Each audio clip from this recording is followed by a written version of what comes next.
Find distance of point 4, 5, 3 from x plus y plus z equals to 2 measured parallel to line x plus equals to y equals to 2z.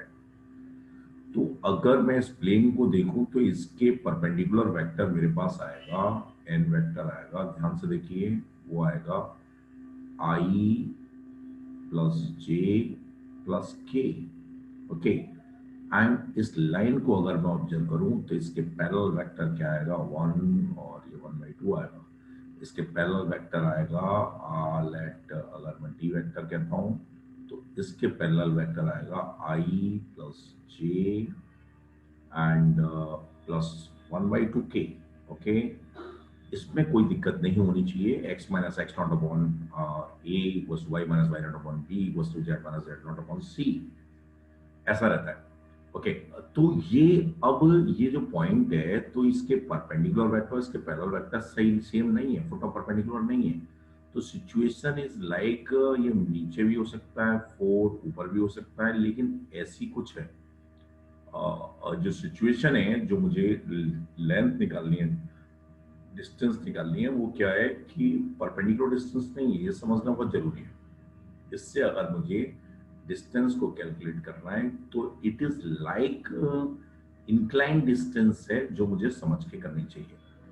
मतलब ये distance नहीं है, या तो ये line है, तो या तो मैं क्या करूं, मेरे पास अप्रोच क्या है कि ये जो वेक्टर है और इस वेक्टर के बीच का मैं ये एंगल निकाल लूं, समझे। और एंगल निकालने के बाद ये लेंथ ऑफ परपेंडिकुलर जो निकालने के जो रिजल्ट होता है उसको अप्लाई करूं और उसका क्या ले लूं, कॉस थीटा ले लूं। तो ये मेरे पास इसका कॉस थीटा वो लेंथ ऑफ परपेंडिकुलर के बराबर आएगा, सही है। या फिर मेरे पास एक तरीका ये भी है कि ये मुझे पॉइंट पी दिया है और मैं क्या कैलकुलेट कर लूं, एक ऐसी लाइन की इक्वेशन निकाल लूं जो क्या है, ऐसी लाइन है जो इस पॉइंट से पास हो रही है और जो गिवन लाइन है इसके पैरेलल है। तो उससे फिर क्यू निकालूं और क्यू से फिर डिस्टेंस को डिस्टेंस फॉर्मूले से कैलकुलेट करूं। तो ये दोनों मेरे पास तरीके हैं, एक से मैं बता रहा हूं, एक से आप अपने आप करेंगे। तो ध्यान से देखिए, जो क्योंकि क्यू इसमें निकल आएगा और भी जगह काम दे सकता है। क्यू भी प्रॉब्लम में पूछा जा सकता है कि भाई ये जो line major parallel to this line है वो इसको प्लेन को कहाँ जाके मिल रही है, तो वो पूछा जा सकता है। दैट्स वाई मैं क्या कर रहा हूं कि इसी अप्रोच से बताता हूं। तो ध्यान से देखिए कि ऐसी लाइन की क्वेश्चन मैं प्रेडिक्ट कर रहा हूं जो इस लाइन के पैरेलल है। इस लाइन के पैरेलल है मींस डी आर मैंने कहा कैसे लिख दिए, इसके पैरेलल वाली लिख दी है। ये 1 है यहाँ पे, और यहाँ पे क्या है 1 है, और यहाँ पे क्या है 1/2 है, सही है। और कहाँ से पास हो रही है, इससे पास हो रही है x माइनस 4 से पास हो रही है, y minus 5 and z minus 3, okay, equals to lambda. तो अब it is the line that passes through p and parallel to the given line. अब मैंने क्या किया, मेरा टारगेट ये है कि ये लाइन इस प्लेन को कहाँ पे जाके इंटरसेक्ट कर रही है। तो इस पर जो पॉइंट है वो किस टाइप का है, ध्यान से देखिए। तो x है मेरे पास किस टाइप का है, लैम्डा प्लस 4 टाइप का। तो लैम्डा प्लस 4 मैंने प्लेन में रख दिया, ध्यान से देखना। x है, y किस टाइप का है मेरे पास, लैम्डा प्लस 5 टाइप का है, ओके। एंड z किस टाइप का है, z मेरे पास है 1/2 lambda, lambda by two plus 3 type का है। इक्वल्स टू कितना है, 7 है, इक्वल्स टू 2 है, इसमें तो कोई दिक्कत है नहीं। तो यहां से मेरे पास जो लैम्डा की वैल्यू आई, ये लैम्डा की वैल्यू कितनी आ गई, ये 9, 10, -10। लैम्डा की वैल्यू कितनी आ गई, ये 2 लैम्डा एंड 5 लैम्डा बाई 2 की वैल्यू कितनी आई, लैम्डा की वैल्यू 5 लैम्डा बाई 2 की वैल्यू। यहां से मेरे पास लैम्डा की वैल्यू कितनी आई, ध्यान से देखिए लैम्डा की वैल्यू कितनी आई। लैम्डा की वैल्यू मेरे पास आ गई, ये 1 बचा, ये कितना आ गया, ये 10 आ गया।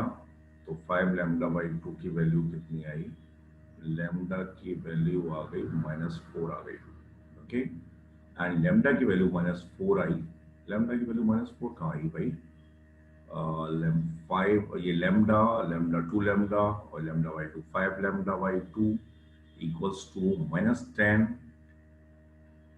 ओके, ये क्लियर।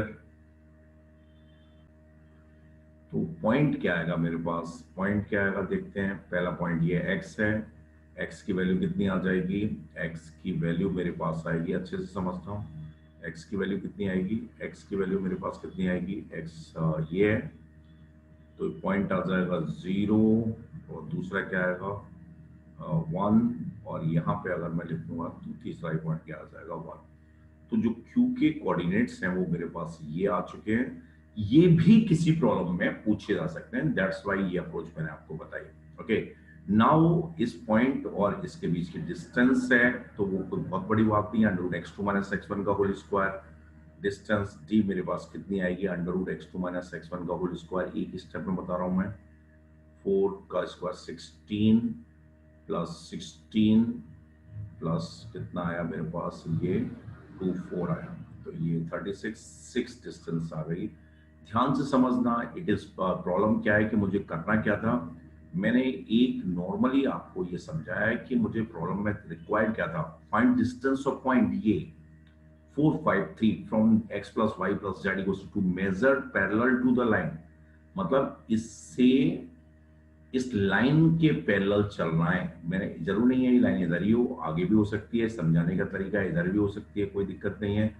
इस लाइन के पैरेलल पूरा ऐसे कट करते ही जाएगी, दोनों तरफ ही होगी, इसके पैरेलल मुझे मूव करना है, और वो जहां पे जाके कट कर रहा है वो डिस्टेंस रिक्वायर्ड है, लेंथ ऑफ परपेंडिकुलर रिक्वायर्ड नहीं है। तो या तो मैं ये एंगल कैलकुलेट करूं, मैंने लाइन के पैरेलल वेक्टर निकाल लिया, लाइन के पैरेलल प्लेन के परपेंडिकुलर वेक्टर्स मैंने प्रेडिक्ट किया, और फिर उसके बाद एक ऐसी लाइन की इक्वेशन प्रेडिक्ट की जो इस पॉइंट से पास हो रही है और गिवन लाइन के पैरेलल है, ये गिवन लाइन है, ठीक है ना, और उस लाइन और इस प्लेन का इंटरसेक्शन पॉइंट को कैलकुलेट किया, और इंटरसेक्शन पॉइंट जब मेरे पास आ गया तो उसके बाद मैंने क्या किया है कि उसके बीच की डिस्टेंस को डिस्टेंस फॉर्मूले से कैलकुलेट किया है। Okay, it is the line plane, अच्छी प्रॉब्लम है, प्लेन की अंडरस्टैंडिंग चाहिए, लाइन की अंडरस्टैंडिंग चाहिए, एंड लाइक ऐसे है, ये अगर मेरे पास लाइन है और ऐसे जाके कट कर रहा है, एक ऐसे जाके कट कर रहा है, एक ऐसे जाके कट करना होता है, ऐसे जाके कट करना, दैट इज डिफरेंट परपेंडिकुलर, लेकिन एक ऐसे ऐसे मूव कर रहा है, और लाइन की इक्वेशन नहीं मालूम, मुझे इस लाइन के पैरेलल मूव करना है, और किस लाइन जो कि ऐसी लाइन के लॉन्ग जो कि इस पॉइंट से पास हो रही है।